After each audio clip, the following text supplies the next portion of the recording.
Well, it seems that nobody tried to beat Plants vs Zombies 2 with only ice plants, so I have to be the first one because I'm an Iceberg, an iconic PvZ2 ice plant. It is the second challenge on my channel, which I want to make even better than the previous one, so I hope you enjoy it. But before we start, let's begin with the rules of this challenge. First, I can only use ice plants and no sunflowers. Second, no leveling up, and third, no power-ups. My rules aren't so strict, but I did my best to stick to them.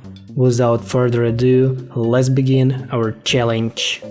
So, our journey began with a few tutorial levels that didn't contain any ice plants, but they gave us a chance to try a delicious taco. Unfortunately, that was the last time we tried it, so we have to move back in time to try it again. And that's how we appeared in ancient Egypt. Until day 4, we continued to learn this game and its features, but after beating day 5, we unlocked the most important plant of our adventure, and that is the Iceberg, the most important ice plant in the game. It is the Undying Classic and the nickname of my channel. With that been done, we have officially started our challenge. However, day 6 was the conveyor belt level, which we can't beat with only Iceberg, so that's a good chance to tell some good things. Did you know that monkeys enjoy snowfalls? The Japanese macaques are also known as the snow monkeys, so I'm not the only lover of snow on this planet.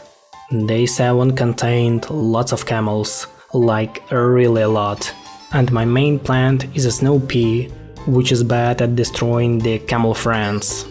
Don't forget that the only difference between the snow pea and pea shooter is the freezing ability, as they have the same damage output.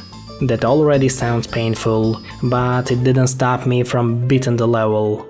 On day 8, I was annoyed by the Tomb Raider zombie, who spawned a ton of graves on my wonderful lawn. I couldn't forgive that, so I had to destroy all of them.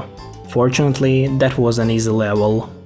Day 9, it's time for snowballs. The mistletoe is a great plant, but the sunk cost is too high for me, so I can't even pay my bills for this month. However, thanks to my low-cost buddy who throws everyone around, I was able to save enough sun to purchase a single mistletoe, who became the main character of the level. Everything was going wrong on day 10 because my Cold Snapdragon lagged a bit, and his animation didn't play correctly. Yet, it didn't affect the damage output, so that's not a huge problem, at least for now. On day 11, I had to play with the pre-picked plants for me, so that's a good chance to tell you a good story. Ancient Egypt is a great world, filled with an interesting and unique content, but I still miss the atmosphere of 2013, when there were no gargantuars, no zombies, just pure hardness combined with an amazing key system. That was a good time. Day 12 was an interesting one because it was the first time we stuck with the Pharaoh zombie, so I wanted to test my snow beast against the walking box. Fortunately, I was able to beat that ancient coffin thanks to my new pal, the Frostbite, who is actually the newest plant in the family. If you like ice plants, that would be a great addition to your collection. On day 13, I understood how overpowered the ice shroom is, because it can one-shot a regular zombie. I guess I need to save him for the critical cases where I can't even beat a level without the ice shroom. That dude is a killing machine. Day 14 was just a usual level with a ton of different zombies and lots of graves. My main tactic for this challenge is kinda simple. It's a good old combination of Iceberg and snow peas, which allows me to save enough sun to prepare the defense for every lane on my lawn. Now we are one day closer to eating a delicious taco once again. Wait, banana phone? I like bananas. That's about day 15, on which we had to protect some sunflowers that were planted on the banana cells. That was the level of my dream, because for the first time in this challenge I had enough sand to build something better than a few columns of snow peas. This time I decided to beat that level using only mistletoes, and it worked so well that I was able to plant 5 of them by the end of the level. Day 16 was pretty boring, so that's a good chance to tell you another interesting fact. Did you know that the largest desert in the world is the Antarctic Polar Desert?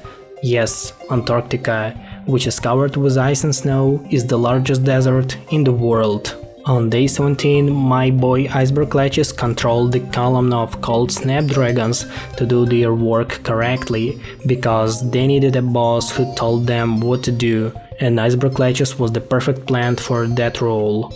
Still, the animation was broken, but that didn't stop me from finishing the level.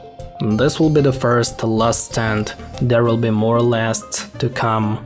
With these wise words of Crazy Dave, we entered our first last stand level. Here I didn't prepare anything special except for the ice bloom, which sometimes helped me to stop huge groups of camels. I think that the camels were scared of my new ice blocks. Day 19. It's forbidden to plant anything on Dave's slime colonies. Wait, is that a secret ingredient of his taco? I don't want to know that. Besides, the level was quite easy and only buckethead zombies could make it a bit harder. Day 20. The taco is closer than ever. They still wanted me to defend those sunflowers planted on the banana cells, and I needed to use that opportunity. I decided to play with only mistletoes once again, because I love snowballs way more than bananas. Day 21 went pretty smoothly, as it was beaten with the help of the Frostbite, which randomly turns zombies into ice cubes. Oh, what a great reference to Minecraft, as someone needs to eat ice cubes, just like I do every summer because it's really hot in my region. On day 22, I had to fight with even more tanky zombies, and there were many of them. Yet it was a good hardness, a needed one. No zombie spam, just a combination of various enemies that try to eat your brains. The nostalgic feeling doesn't want to leave me, as each location reminded me of my childhood days when I spent hundreds of hours playing Plants vs Zombies 2, and each world was pretty special for me, with a unique design and zombie combination. Sometimes it's really hard to describe my feelings. Day 23 was a fight against the Gargantuar, which I won thanks to my favorite Iceberg Ledges, which didn't let the giant enter my lawn, and Snow Peas did the rest of the work to destroy the Egyptian Garg. Finally, day 24, my favorite last stand level in the game. I didn't want to reinvent the wheel and decided to play with Snow Peas, as I was sure that they could stop the entire zombie horde. De facto, it was the last day of ancient Egypt, because the fight with Dr. Zambas didn't contain any ice plants except for the Iceberg Ledges. Day 25 was beaten from the very first attempt, and I wish we could do it with only ice plants. Anyway, the key is mine, which means that we are moving to the Pirate Seas, another 25 levels, but now with even more ice plants. Here comes the Pirate Seas. It is the second world of our time adventure and another hope to find Dave's taco. So let's try to search for the dead man's booty. I thought we were trying to get back home and get your taco. But pirates, hang on to your parrots and peg legs. So that's how we started the first day of the Pirate Seas. It's one of the few calm levels where you can sit and enjoy the gameplay, feel the atmosphere, and look at amazing frozen zombies. I always found Pirate Seas really enjoyable because it seems to feel like a real time adventure, with ice plants playing an essential role in beating the world. Day 2 was quite similar to the first one, but this time we were introduced to a seagull zombie. I would suggest you to stay away from a flying dude because it's almost unstoppable. Not even the Iceberg Ledges can stop this angry bird. Just make sure to always have at least a single plant food to stop them all. On day 3, I felt some kind of deja vu, because it was a full copy of day 1. Yet, it's not a major reason to skip the entire level, so let me tell you an interesting fact about the snow. Did you know that a single snowstorm can drop up to 39 million tons of snow? I guess that's enough to build a giant pea shooter or snowy flopper. Day 4 introduced us to a buckethead zombie. Yet, the combination of snow pea and iceberg ledges was able to stop them because cones and buckets are forbidden on my ship. Not a single zombie can even think about getting my treasure. On day 5, I decided to have some fun, so I made Iceberg Ledges the captain of this ship, whose main goal was to observe the work of the Frostbite to ensure they spent 100% of their time defeating the zombies. Don't you still believe in the Iceberg Ledges supremacy? Day 6 was about freezing lots of different zombies, from swashbucklers to seagulls, who looks pretty funny when frozen. On this level, I started to feel the increased hardness of the pirate seas, because in ancient Egypt, the same levels were only at the end of the time adventure. At that point, the levels weren't unbeatable, but I spent a lot of time dealing with huge groups of zombies. On day 7, I understood how important it is to always have plant food with you, because it's only the proper way to defeat the barrel roller zombie. It's really hard for me to pronounce that. Anyway, after finding my new strategy against the canned imps, the level was successfully completed, and we received a map. To treasure, it says no zombies. Maps don't lie. We are gonna need a bigger boat, because Crazy Dave was wrong. It was a trap. Day 8 was the first level with the local pirate Gargantua. We did our best to save the treasure and the boat from a massive pirate attack. Unfortunately, it didn't contain any ice plants. Day 9. I guess we're back to our main strategy, but this time we had more water tiles than usual. However, it's better for us, because we can concentrate more snow peas on the main lanes to fight against the heavy zombies. The more I play this world, the more I start to love this snow pea. Day 10 was the first level with the 3 waves, so I decided to take some heavy boys with me. As you can see, the animation of Cold Snapdragon is still broken, but the damage output didn't change, so I don't worry about it. A long level is a good chance to share some feelings with you, so get ready to listen to me. Pirate Seas was always some kind of chill world for me, as everything was always so calm here, just like the local plants. It also looks like a real time adventure, where you have to search for the hidden treasure. Not every world can give me the same feeling, but Pirate Seas is one of the few that dives you into a special atmosphere. On day 11, I had to counter even more imps and seagull zombies. Besides that, it was a usual level, so let me tell you an interesting fact about the snow. Did you know that the most snow ever recorded in 24 hours in the United States was in Colorado in 1921, at 76 inches or 1.9 meters? Well, it's higher than 97% of the people in the world. That's really high. Day 12 was a coconut cannon minigame in which we had to destroy some seagull zombies. Back in 2013, the goal and the number of Angry Birds were way higher. That level annoyed me a lot in my childhood, so a few times I even asked my mom to help me to beat it. She also played PvZ2 a lot, but I'll tell you about it a bit later. Day 13 was the first time we encountered my worst enemy. No, it's not the pirate Captain Zombie, it's Popka the Parrot. He tried to steal my sunflower, but was stopped by the brave shot of Snowball by Miss Cell 2. And don't look at me like that for using the sunflowers, because it was the main goal of the level. Thanks to that, I was able to plant a lot of mistletoes and destroy Popka right after entering the lawn.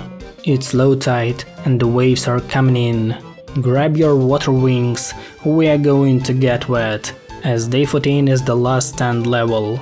There are not so many unique options available for me, so I made everything as simple as possible.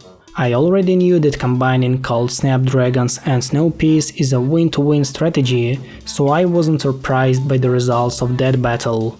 Day 15 began with a new, cool body on my lawn. I got him for free, so it's mine for the entire level. The zombie waves are getting bigger and bigger, but my snow piece can still hold them. On day 16, I had to protect some sprint beans, or did they have to protect me? I didn't solve that question until today. This time, I had enough sun to buy the mistletoe because of the sprint beans' help.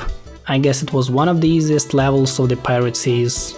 Day 17 was pretty fine, and here I discovered that Boingseta is unbelievably useful because it works just like a sprint bean. It's probably even better because it drops the entire lane of zombies into the cold waters of the Pirate Seas. I couldn't even imagine that Boingseta could be so useful. On day 18, I had to defeat some zombies with pre-picked plants.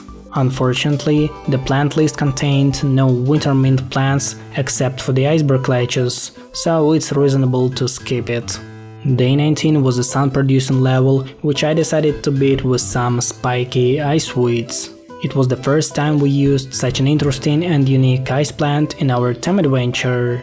I wish we could use it a bit more, but the circumstances doesn't allow us to do that so often. On day 20, I had to produce some additional sun once again. Well, I guess that's a good chance to tell you how my mom played PvZ2. It was a long time ago, around 8 years ago, when we played together for the last time. We have been playing PvZ2 together since 2013, during the best era of this game. My mom was a really cool player, and sometimes she easily beat some levels that I found extremely hard. By the way, she still loves PvZ2 and enjoys what I do here on my channel. Put like on this video for my mom. You won't believe me, but day 21 was another sun-producing level, which I decided to beat with the help of the mistletoe because I love throwing snowballs at zombies. Here you can also see an impassable line of ice weeds who stopped all the weak zombies from eating delicious white snow. Day 22 is probably my favorite last stand level in the entire game, because here you can try countless strategies to defeat the imp cannons from a long distance. Just look how many frozen imps I got by the end of the level.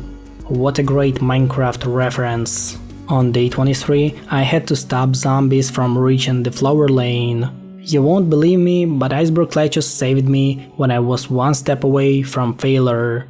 However, the rest of the level was quite boring because it was just a copy of one of the very first levels.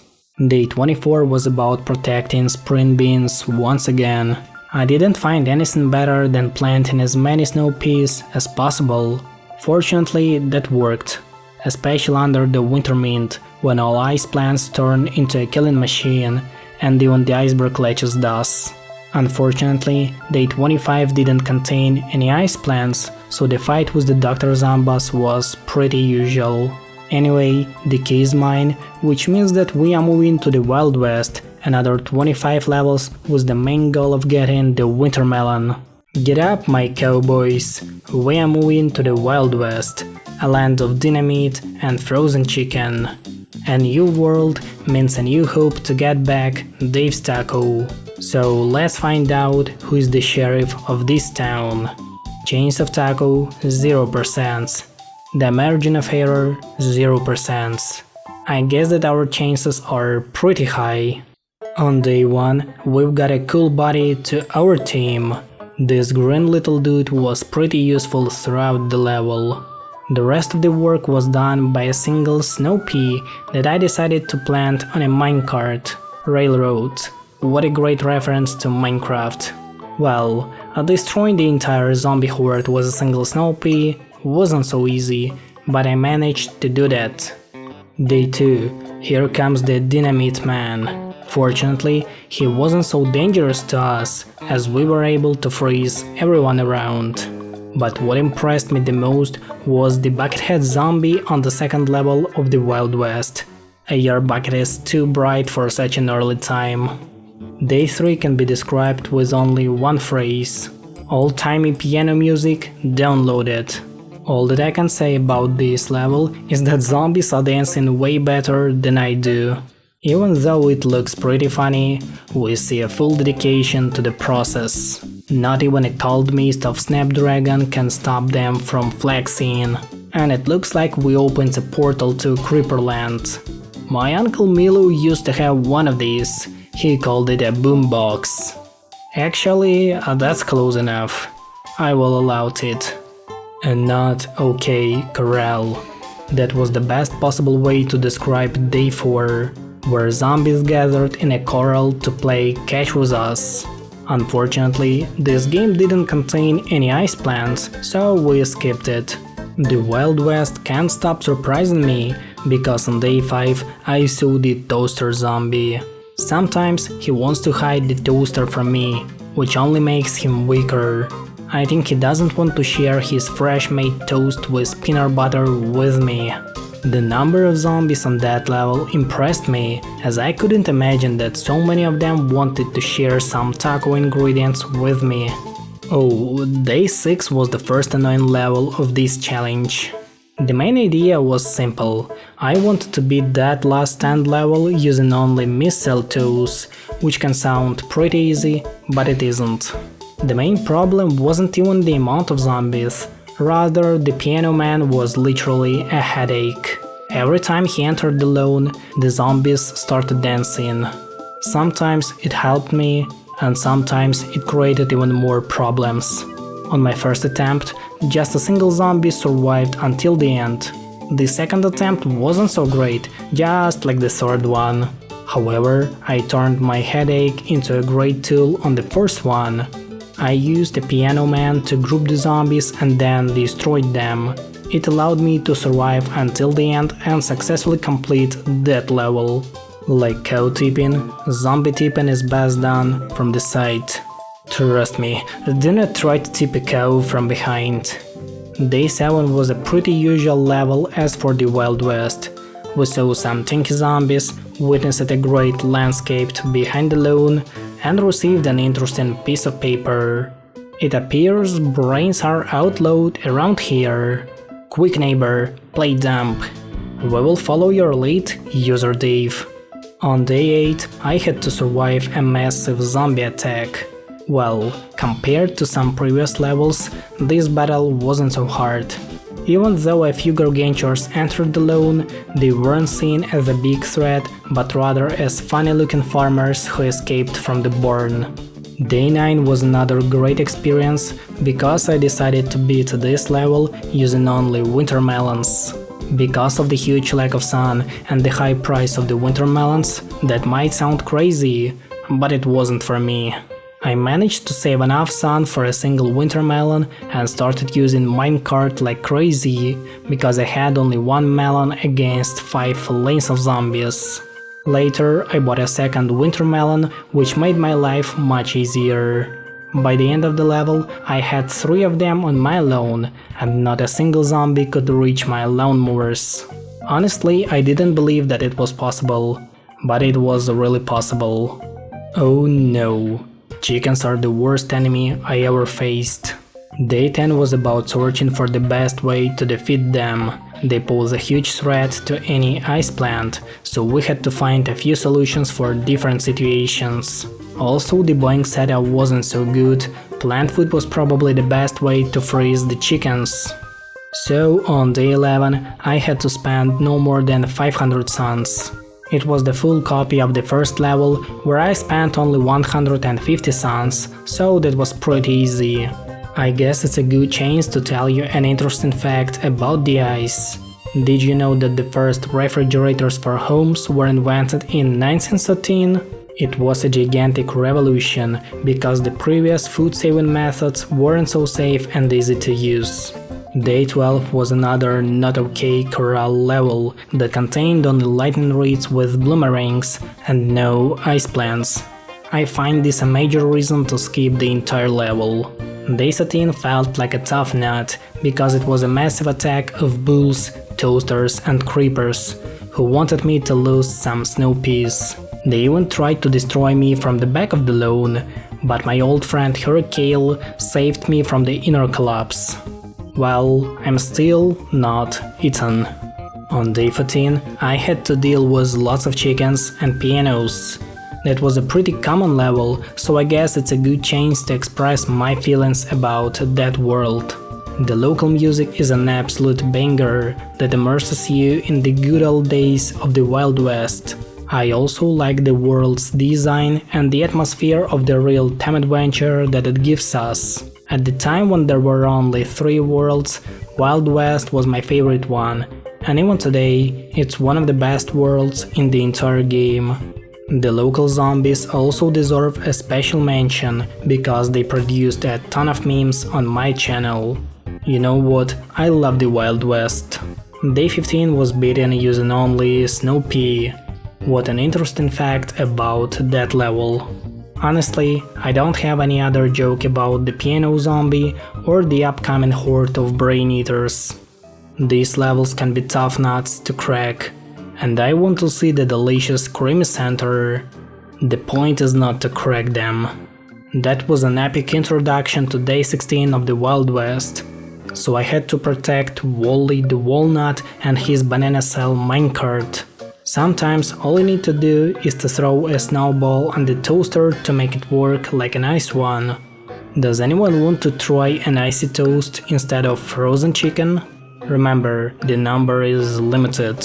On day 17, the Iceberg Lettuce was more useful than ever before because we had to stop the zombie horde from eating delicious flowers on the floor. I don't want to lie and say that it was an easy level, because it wasn't. I didn't replay it over and over, but the increase in hardness felt pretty much compared to the previous worlds of our adventure. Day 18 was the last end level, which is unbeatable with only snow peas because of the great amount of chickens and creepers, who didn't give me a chance to beat that level without a cold snapdragon.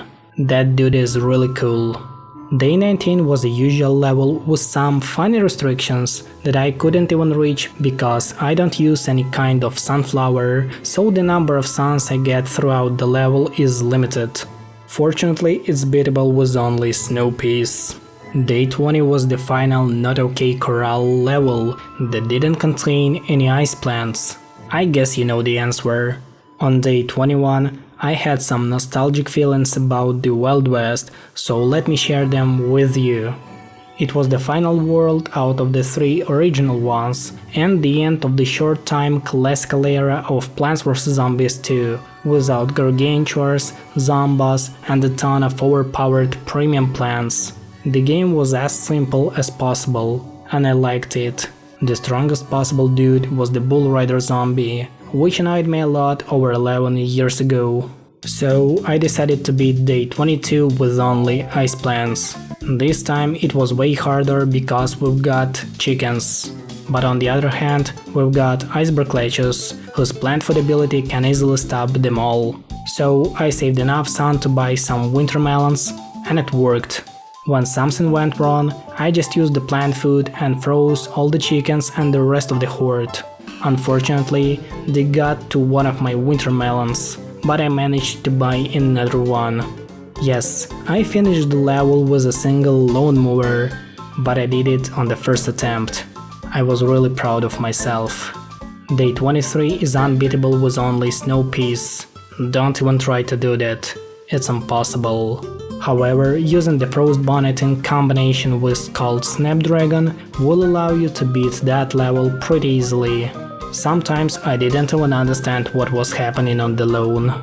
Day 24 was another major zombie attack. This time it was a question of protecting 3 Wallies simultaneously. The level contained every single enemy you can imagine, but even in such a bad condition, we managed to survive and protect everyone, even my snow peas. Chili Pepper also played a key role in beating the level because someone had to deal with such a great number of enemies.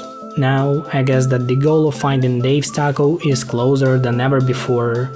And we also received the final ice plant in our snow collection, the Wintermelon, the king of ice himself. Unfortunately, day 25 didn't contain any ice plants except for a few wintermelons, so the fight with the Dr. Zombies was pretty usual. Anyway, the key is mine, which means that we are moving to the Frostbite Caves. Another 30 levels, but this time without zombie freezing. Well, I guess it's time for the ironic part of this challenge, where ice plants will fight against the ice zombies. It is the fourth world of our time adventure, and another hope to find Dave's Taco. This time we will fight against funny looking ice cubes and the zombified version of the mistletoe. So let's find out who is the best snowball thrower. Brrr, it's colder than a polar bear eating an ice pop. We have traveled so far back in history, so we arrived in prehistory. Did you know that zombies can't freeze in the Frostbite Caves? On day 1, I discovered many things that weren't so obvious to me.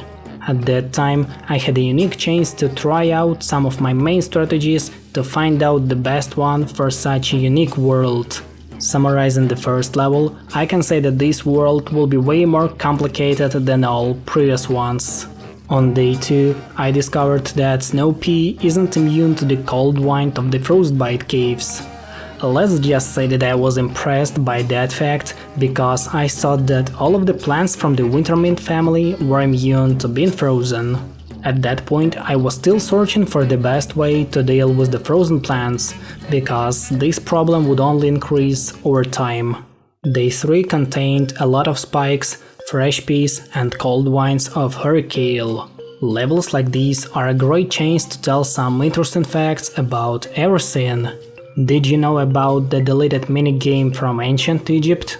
Mummy Memory was a game about camels, where you had to find two similar symbols in order to kill the zombies.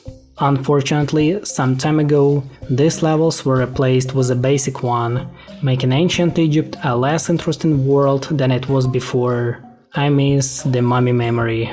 Day 4 was yet another level with lots of snowballs and prehistoric buckets.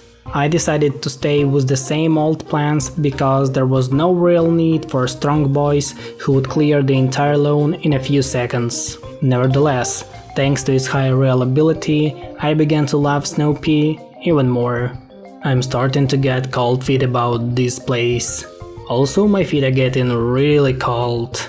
That's how we started day 5 of the Frostbite Caves. Unfortunately, it was a conveyor belt level without any ice plants. Mr. Floppa is sad about that. However, day 6 was an absolute mess.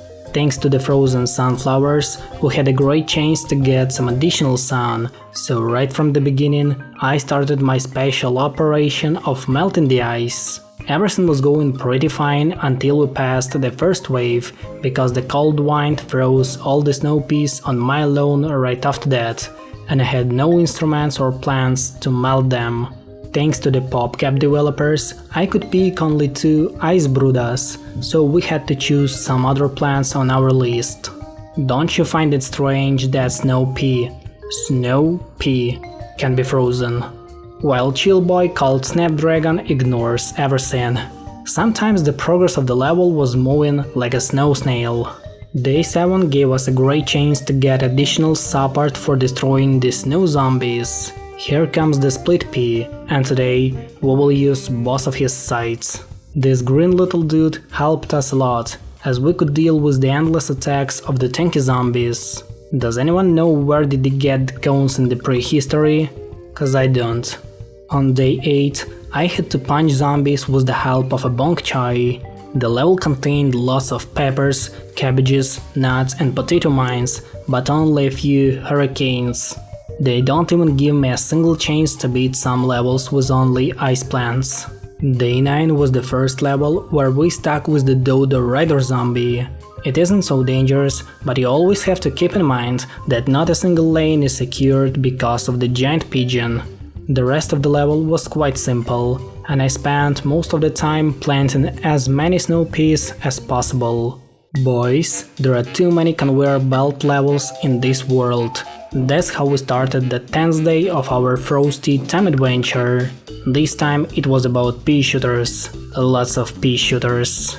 I couldn't even imagine that the prehistoric zombies were big fans of fresh peas. I knew about day 11 long before we entered the world of giant pigeons and rocky buckets. This is often called the hardest day of the Frostbite Caves, so I decided to take some heavy boys with me because the available slots were limited. Did you know that the Frost Bonnet is an amazing choice for the Frostbite Caves? Cause I didn't.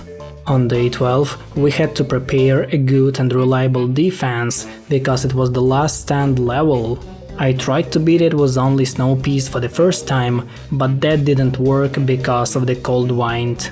However, the second attempt went pretty smoothly as I planted a ton of cold snapdragons, which are immune to any zombie attacks and cold winds.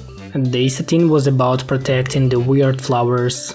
That was the turning point of this challenge because I discovered the hidden power of Boingsetta, whose main purpose is to quickly break the ice on every frozen plant on the lawn.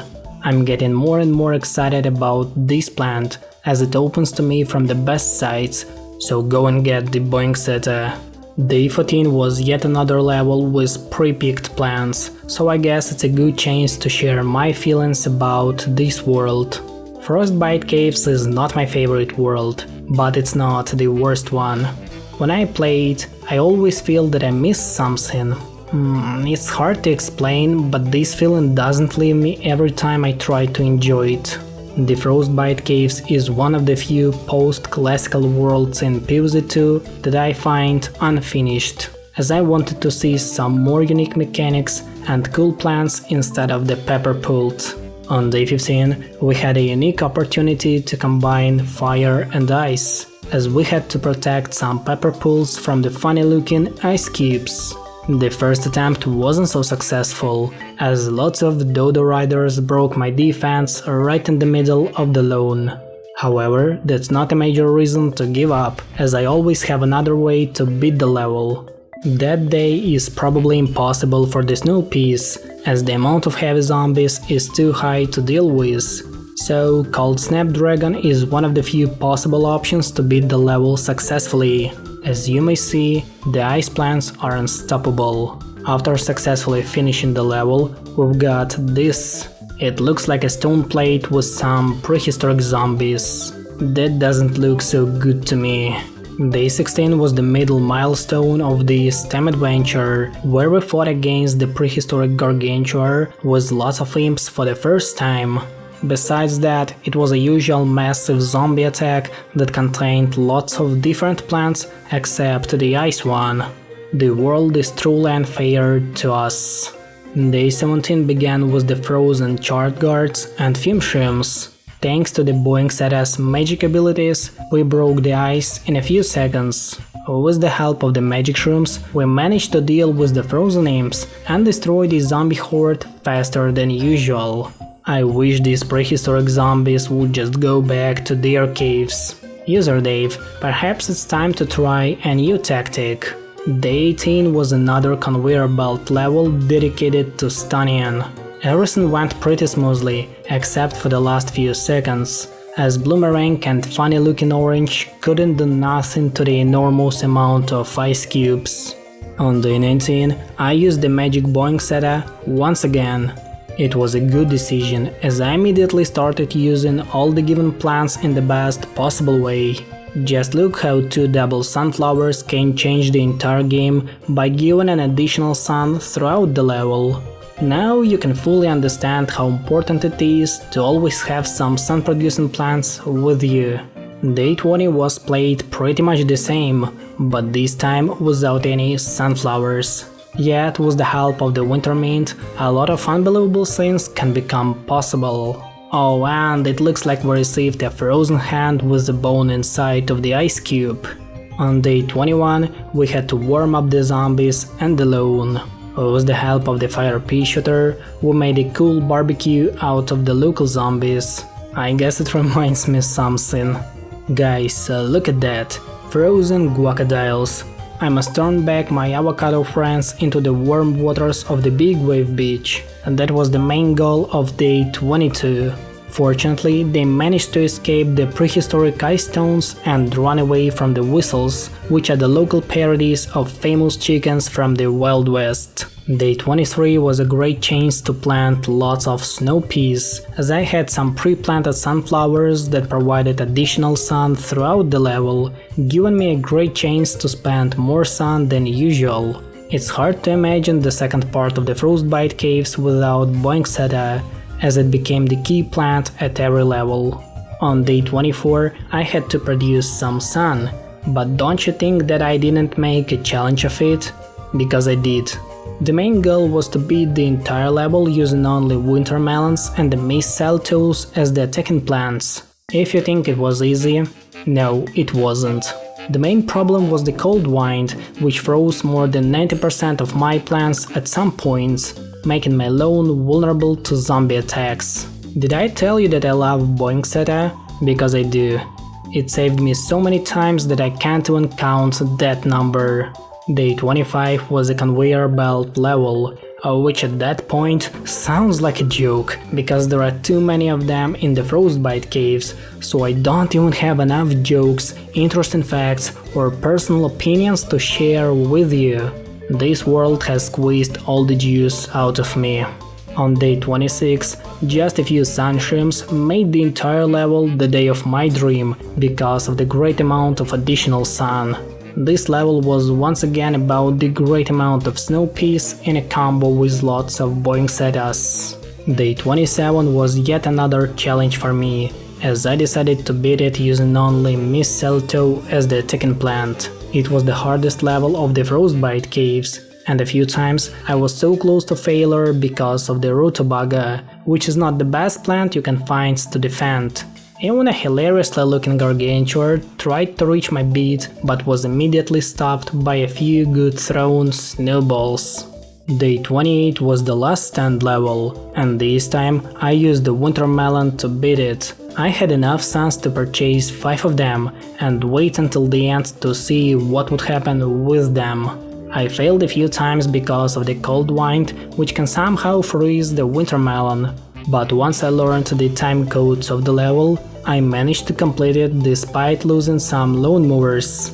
On day 29 I had to play with the pre-picked plants, so we could easily skip that level.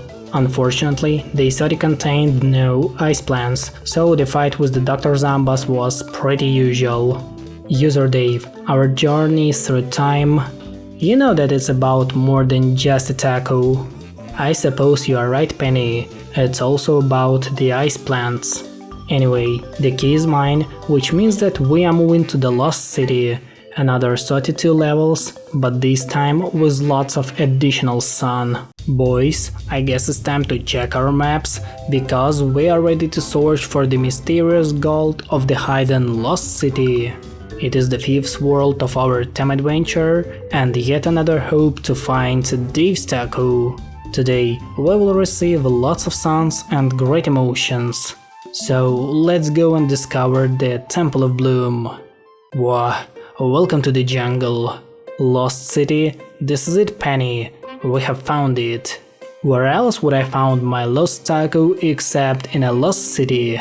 Your continued fixation defines all the logic or reason, User Dave. Today is going to be a great time adventure because we will have lots of sun without planting any sunflowers. That's how we began the first day of the Lost City, where I had a chance to receive additional sun by planting my ice boys on sun tiles.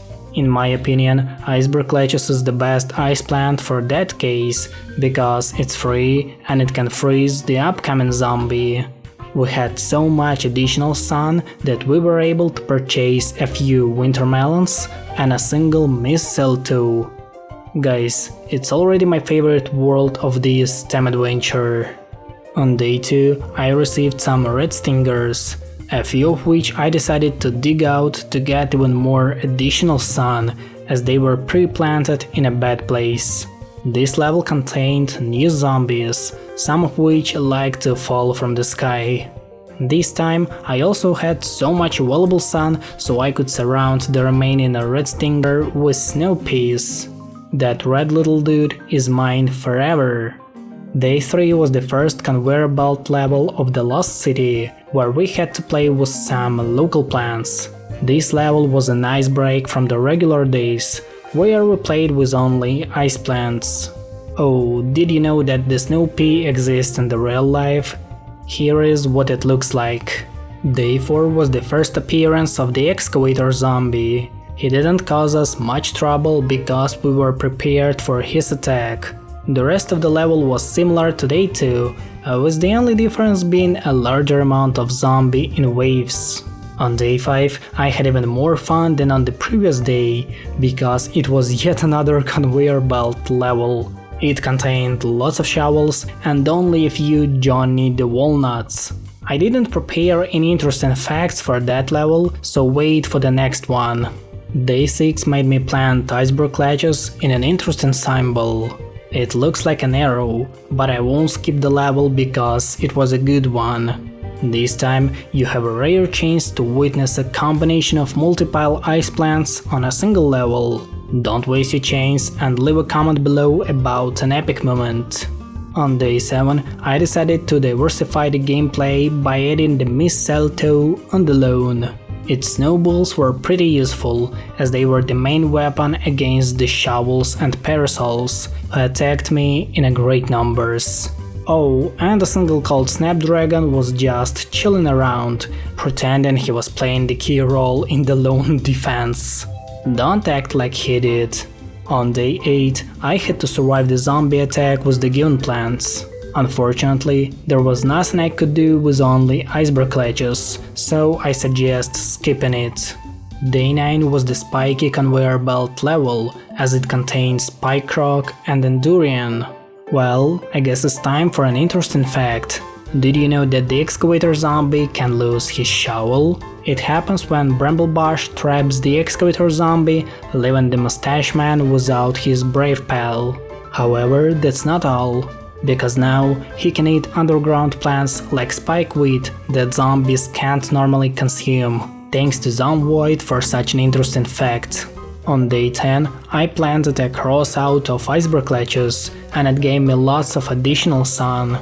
Besides that, it was the usual level, with the only difference being a gigantic number of snow peas on my lawn. I swear, I couldn't imagine I would be able to plant so many snow friends without any sunflowers on a single level. And that's another reason to love the Lost City. On Day 11, flying bugs were shown to us, so we had to do something with those damn insects.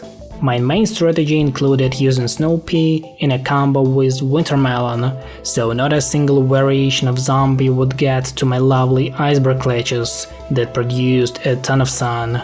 Don't you still believe in the iceberg ledges supremacy? Because I do. The rest of the level was quite simple, as flying zombies weren't so dangerous. All you have to do is freeze a giant insect. That's all. Day 12 was the first level, which included a big boy gargantuar, and this time the main goal was to produce 5000 suns without any sunflowers. It may sound crazy in any other world, but not in the Lost City, because we have the sun tiles. Here I didn't restrict myself to use the most powerful ice plants, because the level was really hard and I had to use all of my knowledge to beat it. I got really lucky in the end, as one of the gargantuars was saved to gather enough sun to reach the level's objective. Boys, I guess we did it. Day 13 was yet another conveyor belt level, which included melons, but not the icy one. Well, I guess it's a great chance to tell you an interesting fact. Did you know that the Japanese macaques can make snowballs? I didn't. On Day 14 I had to play with some local plants, and I really enjoyed it because I had a great chance to get revenge on those giant bugs. If you don't like those gigantic mosquitoes as much as I do, make sure to put like on that video. Day 15 was about protecting the AKs with the help of the Ice Gang. On this level, my iceberg ledges was producing sun like a real sunflower, allowing me to plant a full column of icy melons. Take that, golden shovel. After successfully freezing the entire zombie horde, we received an interesting map. It looks like a road to a hidden treasure. Well, looky here. Penny, it's a treasure map. My analysis suggests that the regions of that map are highly suspect. Temples, zombies, and brains. What could go wrong? Well, I guess everything, because on day 16 we had to survive a massive zombie attack using only the conveyor belt plants. It was easier than I thought it would be. They didn't even allow me to have fun with the local zombies. And where's my treasure? I guess zombies fooled me once again. Mr. Floppa disapproves of that. Day 17 was about destroying the impotents because they had bad intent against us. I couldn't produce so many suns this time as sun tiles were closely located to zombies, so I had to figure out a new strategy in case of sun deficit. The solution was quite simple, including only the winter mint and the chili pepper, whose freezing ability saved me so many times from aggressive Minecrafters. Day 18 was yet another conveyor belt level, so I guess it's the right time to express my feelings about that world. The Lost City gives me an unrepeatable feeling of uniqueness and coziness. I really enjoy the local atmosphere, the local zombies, and of course the sun tiles. The Lost City feels like a spatial time adventure, a real one. It also includes some great plans, which will be useful throughout your time travel. With that being said, Lost City goes into the top 3 of my favorite PvZ2 worlds. Day 19 was hard, really hard. Everything turned into a massive zombie attack, which I had to stop without any sunflowers.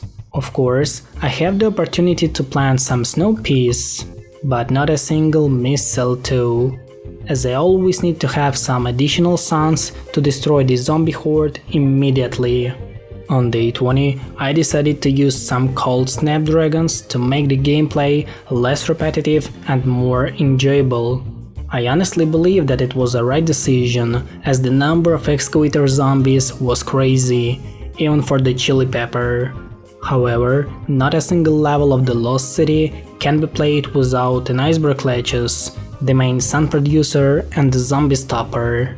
And it looks like we received an amulet of ancient civilization. Is that a part of the hidden treasure? I don't know. Oh well, that's not what we thought it was. And here comes the Toadstool, the champion in consuming the zombies. Day 21 was beaten using only his magical tongue, which delivered them right into his jaw. Did you know that the Toadstool isn't a frog, but a mushroom? This game can impress me sometimes. Beware, user Dave, I detect trap tiles. They are triggered by zombies or when you plant on them. And then they give you tacos? If you equate tacos with jets of flame and huge boulders, then yes. You won't believe me, but day 22 was actually beaten using only Iceberg lettuces. Yes, we did it using only ice plants. That wasn't so hard, and you can try it on your own to ensure it's possible. What a great opportunity to beat a level with the help of the Iceberg lettuce. Don't you still believe in its size supremacy? Because I proudly do. Day 23 was a pretty usual level except for the appearance of the Gargantuar, which could do nothing to me because I'm unstoppable. The rest of the level contained a ton of relic hunter zombies, but I managed to deal with them thanks to the winter mint. On day 24, I had to stop zombies from reaching the weird flowers. That was way easier than I thought it would be. Everyone needs a few snow peas and winter melons to be sure that your sun-producing Iceberg lettuce feels safe enough to produce even more sun. On day 25, most of the plants were pre-picked for me, so I took only a heavy one to beat the level from the very first attempt. The chest-like placing of cold snapdragons was just another funny scene I made to enjoy the world once again. On day 26, almost every type of local zombie was present, but only a single sun tile was found. That's not good. The queen of this level was the mistletoe, which was protected by a huge number of ice plants. However, the Iceberg lettuce was the main one, because he was the king. Day 27 was pretty much the same except for an enormous zombie spam throughout the level. Did you know that the Lost City was originally the 8th world instead of being the 5th like it's now? That's because previously they were placed in the order of the release time. Day 28 was yet another local minigame, which also included Iceberg glitches. Unfortunately, this time it's unbeatable without some other plans, as in the end we have got to the situation when the level became endless. So I had to plant some AKs and red stingers to destroy the tents. Day 29 was a typical Lost City level, containing every type of local zombie. I don't know what else I can say about it, because nothing has changed. I used the same plants, fought with the same zombies, and had the same amount of sun as usual. That was the most average level of the Lost City. On day 30, I couldn't plant anything on the weird slimes, but that wasn't a huge problem. Using lots of instant kill plants, we defeated the level and saved the lone movers. I was really proud of myself. On day 31, I had to beat the level with pre-picked plants, and I had lots of fun while doing that. My great army of toadstools has easily consumed all the zombies and even destroyed the tents. At the end of the level, something weird happened with one of my frogs, as its tongue was just hilariously stretching to nowhere. Crazy Dave would approve of that. However, day 32 didn't contain any ice plants, so the fight with the Dr. Zambas was pretty usual. All that discovering and still no taco. The search will no doubt continue, user Dave. Anyway, the key is mine, which means that we are moving to the far future. Another 25 levels, but this time we will fight against the robots.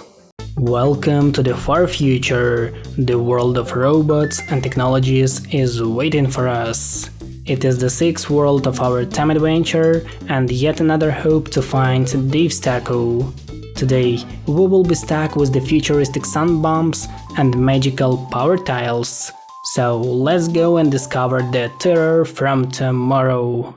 The future? Weird, I thought I would be hungrier. After all, I haven't eaten in 4,000 years. No comments. The year is 2323, and the regular pea shooters are still relevant. Mr. Floppy approves of such a fashion. And that's how we started the first day of the far future, where we learned how to use the power tiles. I think the main goal of it was to find the third wheel planted on the green cell, and I guess that this pea shooter is an imposter, because he couldn't kill a single buckethead at the end of the level. After beating the first day, we unlocked a funny looking spoiled bean, a laser bean.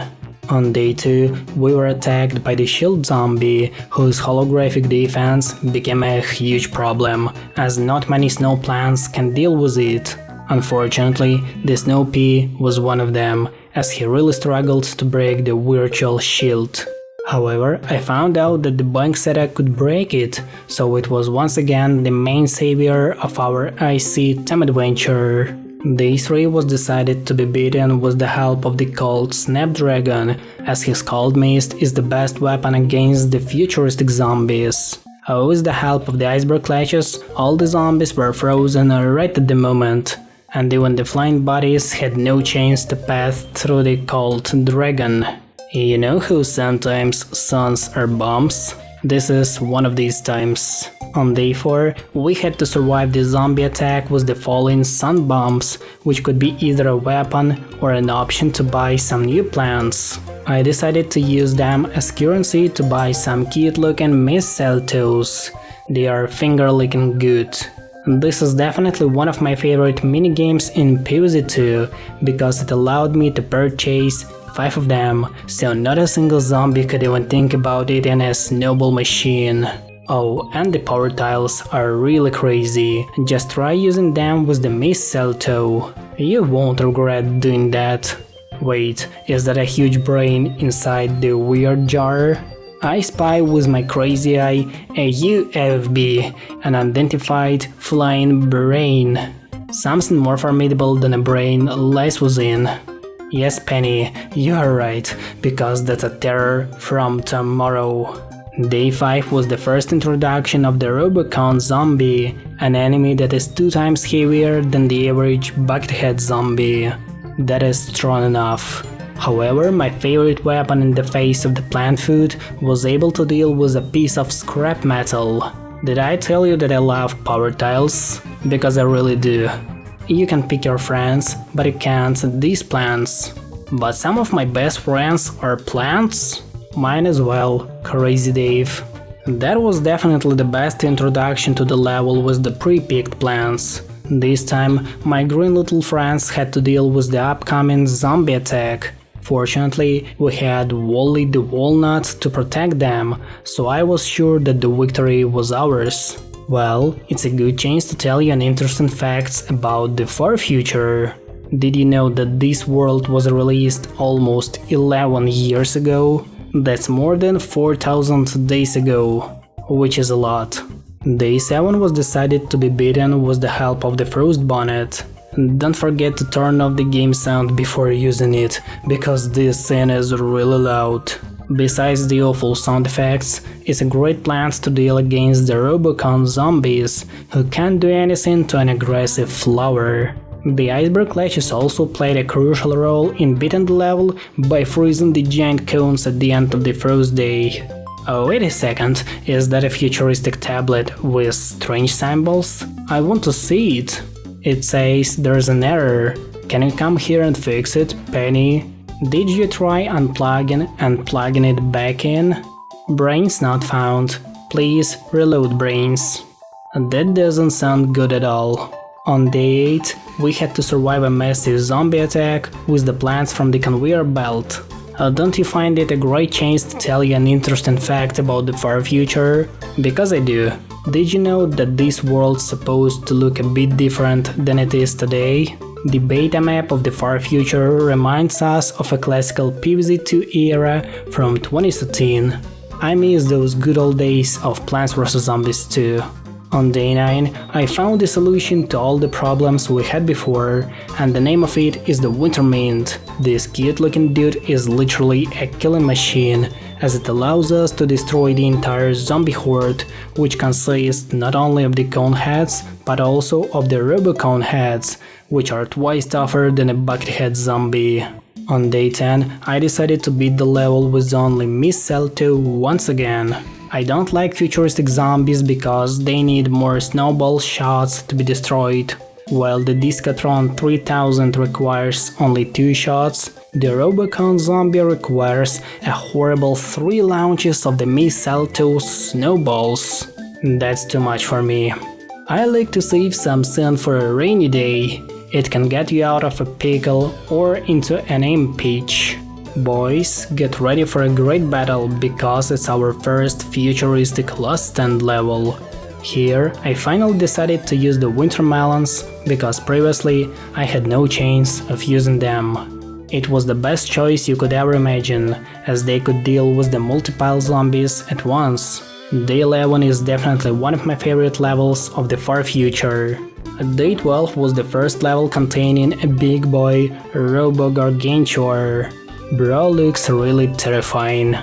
Anyway, I decided to use some called Snapdragons, so I would not only diversify my gameplay with a new ice plant, but also deal with the most dangerous Gargantuar in Plants vs Zombies 2. However, with the help of the Winter Mint, everything went pretty smoothly, so I couldn't worry about it.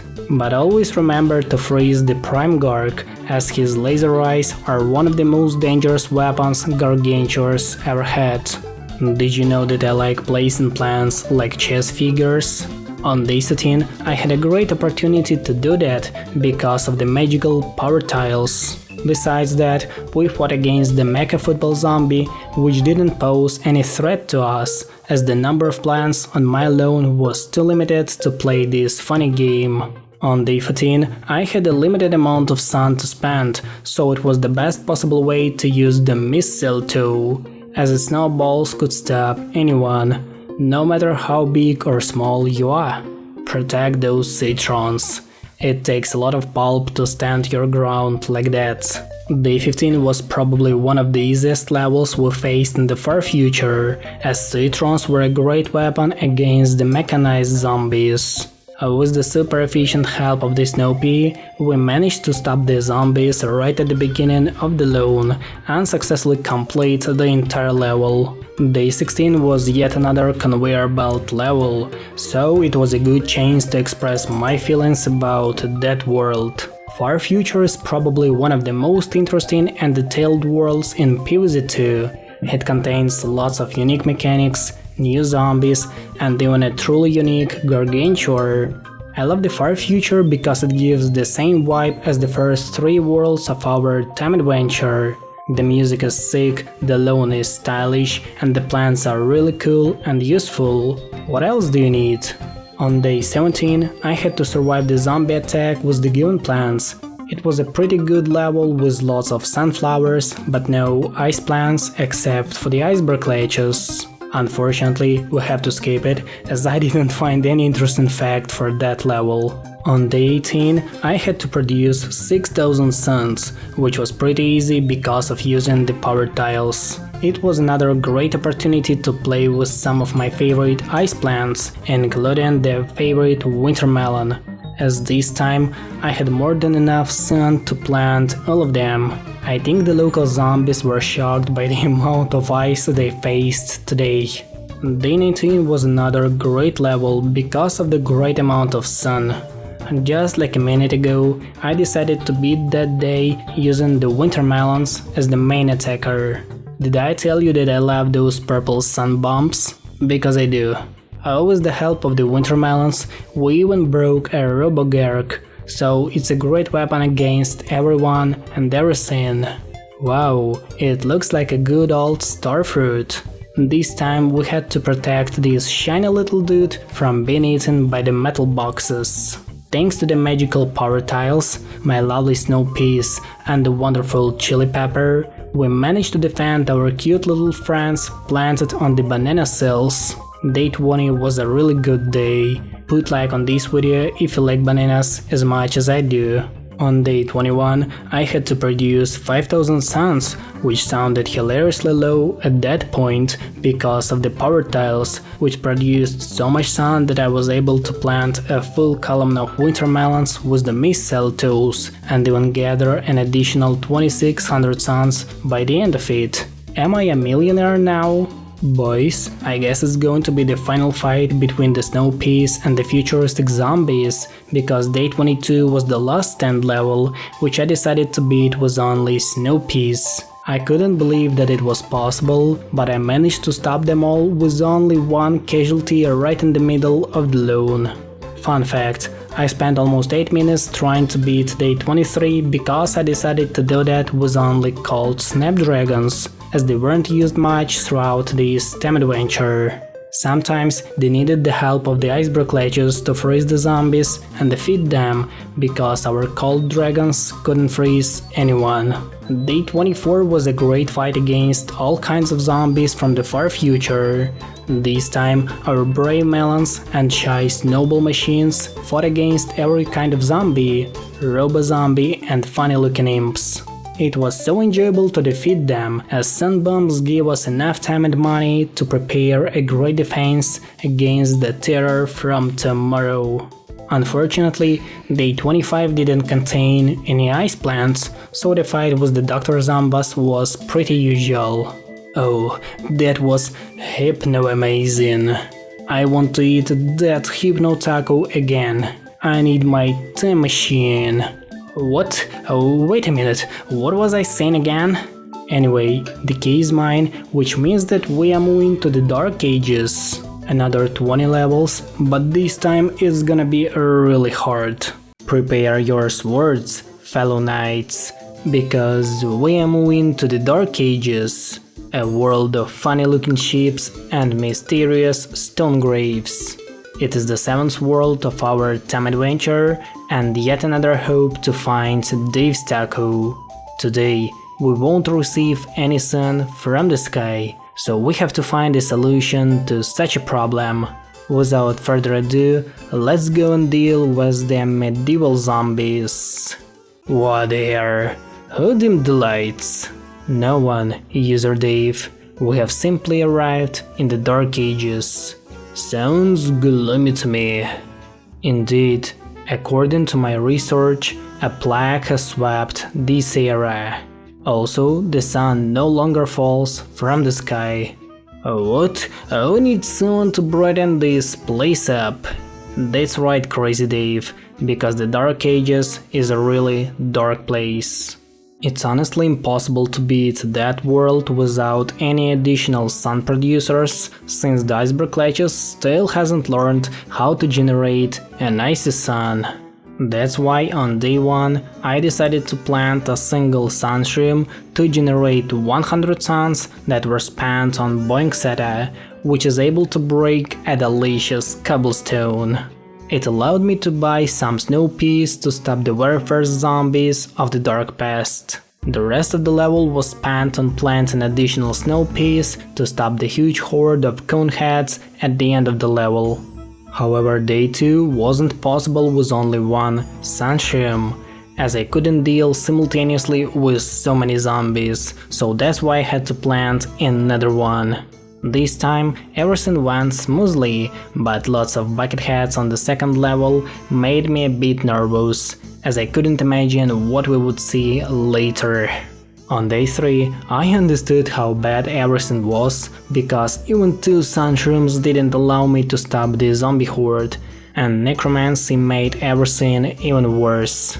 That's why I decided to test not 3 but 5 sun shrooms at a time, because I was really angry. Thanks to such a reliable strategy, we managed to beat the level with 3 columns of snow peas. Just don't be angry with me because of that. Data suggests the Dark Ages were a time of intellectual decline and moral confusion. That's right, Penny. It happened because the Western Roman Empire had fallen under the barbarian pressure. It's called the Dark Ages to compare it to the light times of the classical ancient world, where science was developing and humans had a reliable source of moral values. It gave us mathematics, ancient Greek philosophy, and lots of important things that we still use today. So you heard a small explanation of what the Dark Ages is, because no one will explain it to you except me. By the way, these facts were dedicated to day 4, as it didn't contain any ice plants, so I used my chains to tell you something interesting. I hope you enjoyed it. So here comes day 5, which is the first level containing the Jester zombie. This was the last time I used 5 shrooms at a time, because I was scared of funny moving clown. And the funniest thing for me was the way of dealing with such a zombie, as I managed to destroy it using only a snow pea, whose frozen peas are usually shot back, but not when it shoots a piece of ice. Chili pepper is also a good alternative to that option, but it's pretty expensive for me, requiring an additional 100 suns. On day 6 we had to prepare a good defense line, because it was the last stand level, the first one in the Dark Ages. It was a good chance to play with some expensive snow plants, and I decided that the mistletoe would be the best option for destroying the local zombies, as enemies like Jester are immune to the frozen melons, but can stand the good snowball throw. The Boingsetas were also pretty useful, as they allowed me to break delicious cobblestones and stop the zombie horde from reaching my lawnmowers. It was a really good last stand level. On day 7 I planted only 3 sun shrooms, which I found to be the perfect number to replace the suns that fall from the sky. I was once again impressed by the freezing ability of the snow pea, which stopped all the zombies from reaching the end of the lawn. Even the gravestones couldn't stop them from taking down poor zombies. The helmets of the night zombies were also a bad defense against the freezing machine. On day 8 I had to survive the zombie attack with the given plants, which is a good chance to tell you an interesting facts about this world. Did you know that the Dark Ages was supposed to have a different map? In files of the classical PvZ2, some players found an unfinished map of the Dark Ages, which was different from that of the 4 previous worlds, reminding us of a modern world map in Plants vs Zombies 2. However, it included 30 levels, while the modern Dark Ages has only 20 levels, the lowest of all worlds in the game. I wish we could play the original Dark Ages. Day 9 involved dealing with boosted medieval zombies, which was also a good opportunity to try a cult Snapdragon in a new reality. Fortunately, those zombies didn't pose any threat to us, as all of their advantages were offset by the freezing ability of ice plants. I spent almost 10 minutes beating the level, so I could even plant a few missile tools to finish the zombie attack a bit faster. Meanwhile, a few Iceberg latches controlled the whole situation on the lawn to ensure everyone worked at 100%. Bro thinks he is the main character of the game. Anyway, after successfully finishing the level, we received a scroll. Let's open it. User Dave, we have encountered a scroll. I love side-scrollers, they are my second favorite kind of game. This is not a game, it's a piece of parchment bearing a message. We'll get a look at that, it's a Dark Ages email. Neato. By decree of Lord Zombos. Please leave soft brain on scene stop. Day 10 was yet another conveyor belt level and a great battle against the medieval zombies. We had a nice opportunity to play with mushrooms, potatoes and Johnny the Walnut. I think it's a good opportunity to express my feelings about that world.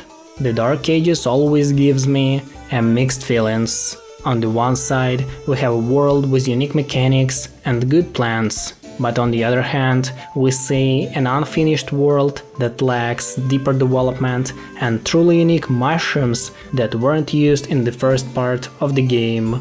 The Dark Ages isn't a bad world, but definitely not a good one.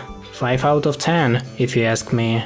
On day 11, we had to fight with one of the most dangerous zombies in the game. The Wizard Zombie.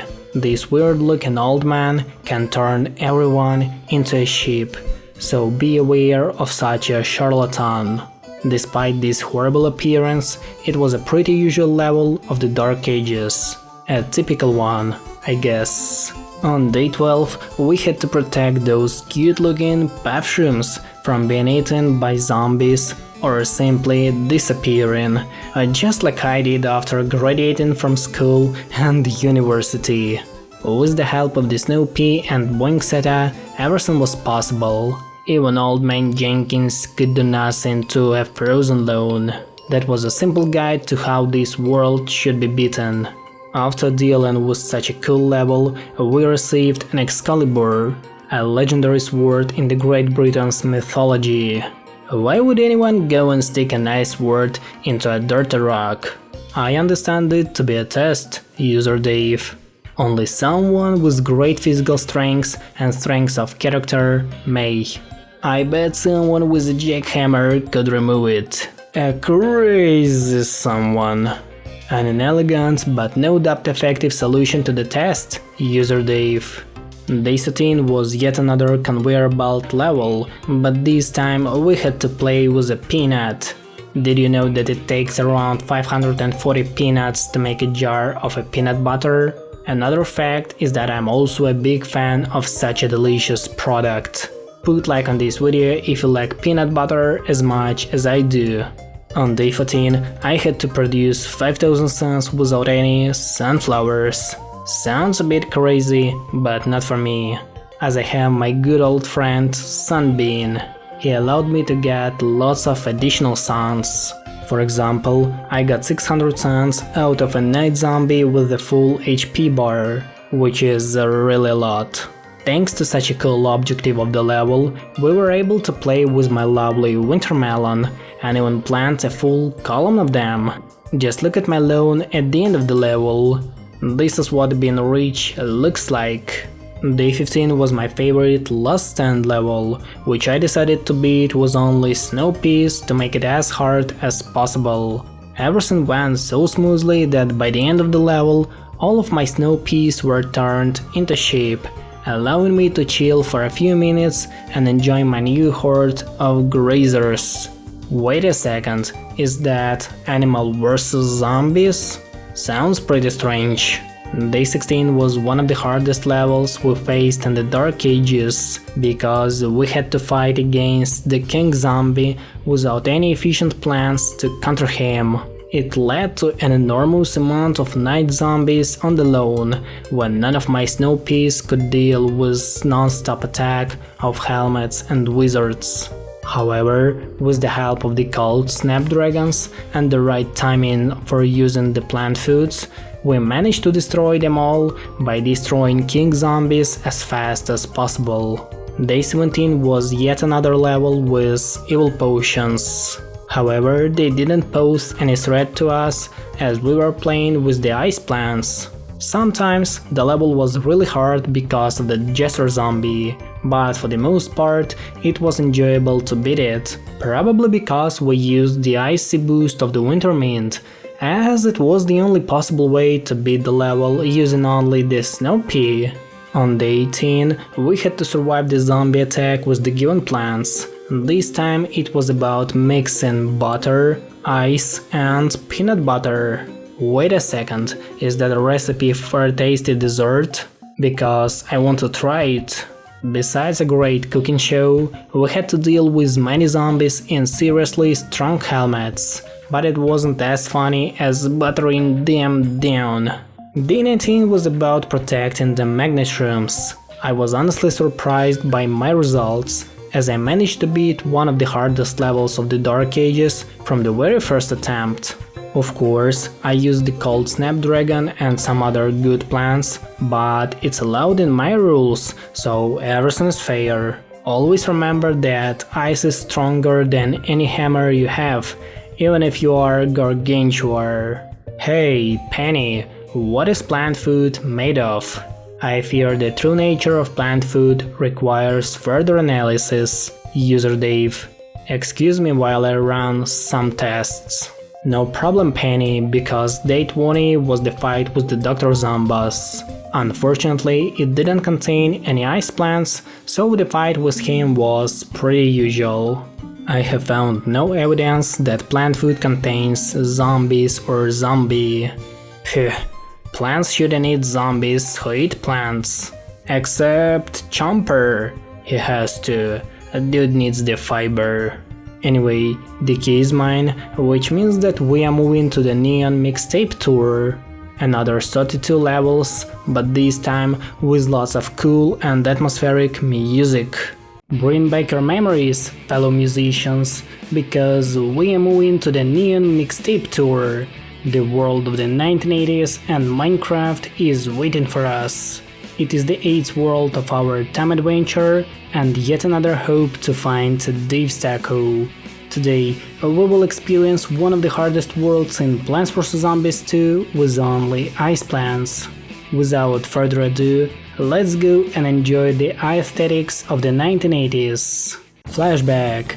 I remember this decor from when I chased squirrels as a kid. Indeed, User Dave. We appear to have arrived in the midst of the Neon Mixtape tour. I suspect the musical tempo may affect the zombie speeds. I'm feeding the rhythm. That's right, Crazy Dave, because it's time to fight the zombies while listening to cool music. On day 1, the zombies were moving a bit faster than usual, but the freezing ability of the Snow Pea had turned them back to the hard reality, where they couldn't make a single step faster than a usual zombie, for example from the Pirate Seas. Don't ask me why I picked that world. As the result of our great fight, we received a funny looking parody of the Iceberg glitches. My headphones are definitely better. I believe special zombies may display unique abilities while their preferred music is playing. Do you mean they will jam their jam when theirs jam is jamming? Yes, correct. Yes and yes, User Dave. You know what? I like jam. Day 2 began with a great gift, a free fat beat in the middle of the loan. This time we had to stick with the first serious enemy of the new Mixtape tour, a punk zombie. Be aware of that guy because he can punch your plants out of the loan.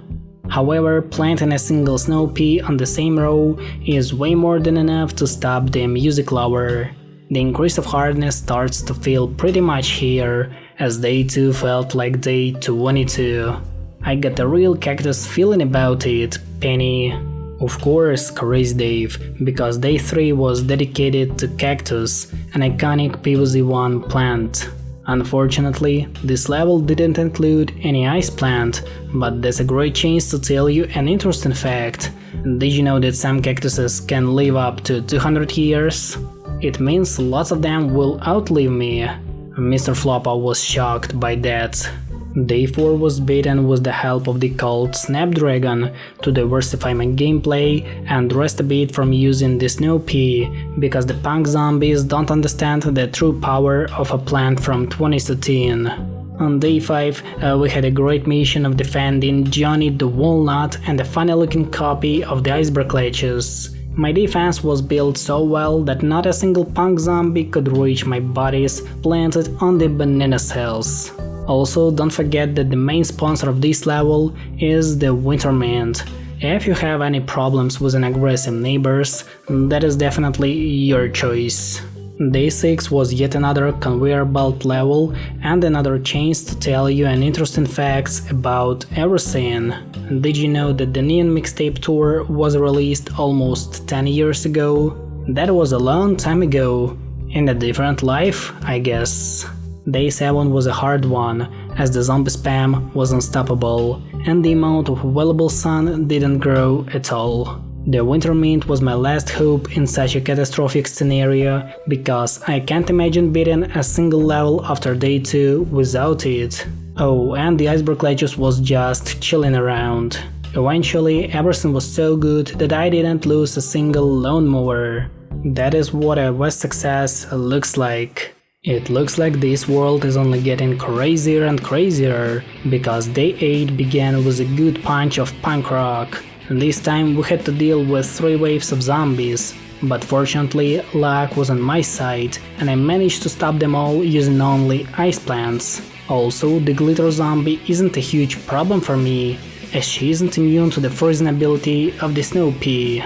On day 9 we had to survive the zombie attack with the given plants. Unfortunately, it contained only Iceberg ledges, and I didn't prepare any interesting facts for that level, so let's just skip it. Day 10 was a classical conveyor belt level, so it's a good chance to share my feelings and opinions about that world. For me, the Neon Mixtape tour is one of the best worlds in Plants vs Zombies 2. The music, the atmosphere, and truly unique zombies makes this world almost perfect, but the local plants are trash. Except for the time warp. He's a good guy. No, it's not a joke. Day 11 was spent playing with the pre-picked plants. We did it once again. On day 12 we faced a tough guy, a hair metal gargantuar. He's one of the scariest bullies in PvZ2, but not in the case of the ice plants. Remember, don't give him a single chance to make a step further on your lawn, otherwise he will kick your plants out with the metal wave. Be aware of such a damp giant. Day 13 was a good day because it was the last stand level. This time I decided to beat it using only the mistletoes, as expensive plants are no longer available for us on basic levels. Surprisingly, it didn't work at all, so we had to find another strategy. On my second attempt, I decided to use the winter melon, which was the right decision. We managed to stop not only the enormous amount of zombies, but also to save all the lawnmowers. On day 14, we had to play with cactuses, so let me tell you an interesting fact about them. Did you know some cactuses can weigh up to 2000 kilograms or 5000 pounds? To put it into perspective, it's pretty similar to the weight of a fully grown male hippo. Even Floppa isn't as big as cactus. On day 15, we had to protect the purple version of the Iceberg ledges. At first, I thought it would be a great idea to use the mistletoe, but it was again a bad idea. That's why I came back to using snow pea, as it is the perfect synonym for the high quality products.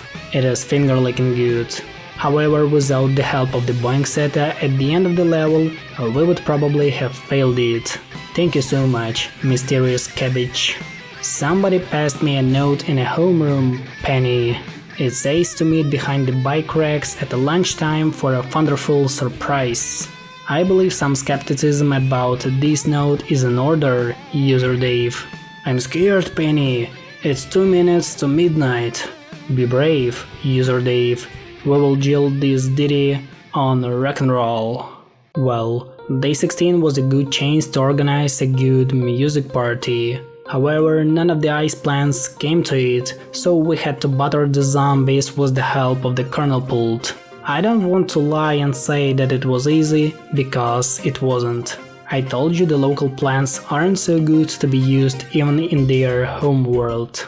Day 17 was the day of the pop music, so we faced new zombies, defeated the old ones, and just enjoyed the second part of the Neon Mixtape tour.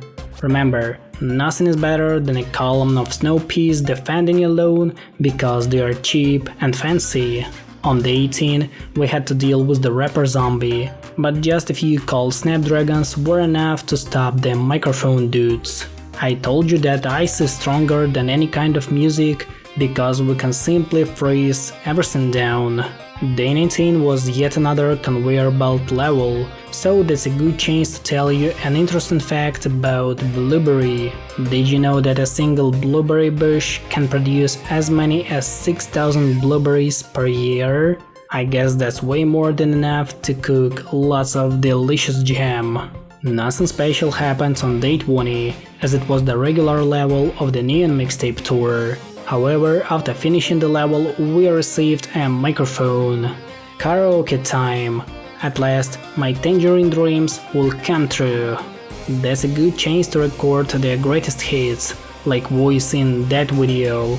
On day 21, we had to stop the zombies from reaching some weird looking flowers, and the only guy who could do that was the cold Snapdragon. Bro literally one-shot a giant music lover. Day 22 was the best conveyor belt level of all time because it included Minecraft and lots of Minecraft zombies. That level had a special atmosphere, an interesting mushroom, and many nerds. Pixel zombies are probably my favorite type of enemies in Plants vs Zombies 2 because they look as cool as cucumber. Day 23 included even more arcade machines. This time pixelated zombies were destroyed with the help of the snow pea, which you can also find drawn on the arcade machine. I thought the Neon Mixtape tour would be way harder than it is. Day 24 was yet another great conveyor belt level, which included all kinds of zombies we saw previously. It wasn't the easiest task to beat it with only snow peas, but with the help of the winter mint, we managed to survive 3 waves of zombies attacks and even stop the local Garg. Eventually, we left without a single snow pea, but with all the lawn mowers. Day 25 was dedicated to Chef Iceberg Ledges, who controlled the lawn for an additional 4 minutes to ensure that everything was fine and everyone was working hard. Bro thinks he controls the situation on the lawn without paying his bills. Bill Collector isn't happy about the Iceberg Ledges.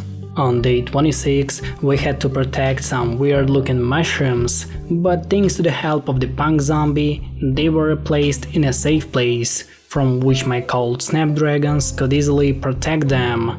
Don't ask me how these shrooms appeared on the lawn. I didn't grow them.